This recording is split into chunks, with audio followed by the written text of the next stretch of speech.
or Carlos Estrada, that show us the possibility to use Marxism in the context of larger context of larger concept of philosophy of liberation. We need global philosophy of liberation, not only liberation of Latin America, but also the philosophy of liberation of North America, the philosophy of liberation of Europe, the philosophy of liberation of Russia, the philosophy of liberation of China, of India, of Islamic world, and that is very important. And in this sense, leftists completely responsible for their anti-capitalist struggle, they could discover this most important anthropological and philosophical and metaphysical basis of their own struggle.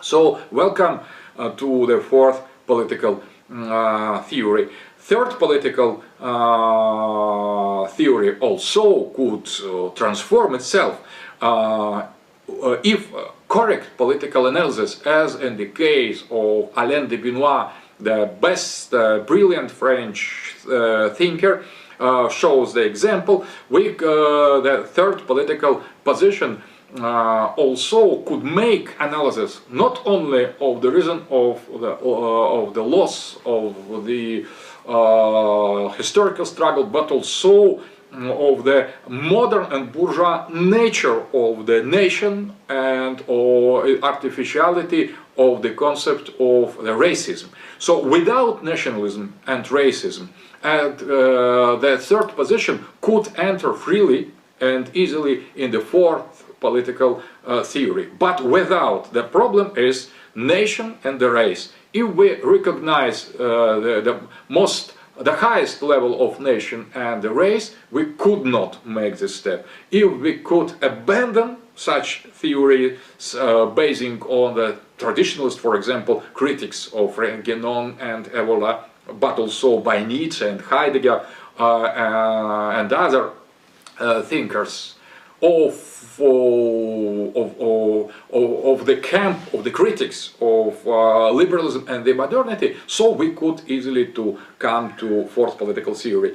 In the case of the communists, the similar situation, they need to abandon their materialism, they need to abandon their atheism, they need to abandon their proper class racism, because as is showing John Hobson, very important English specialist in international affairs, Marxism is a kind of racist ideology because it shares Eurocentric vision, it is universalist. It also, Marx himself supported English domination and colonization of India, because for him that was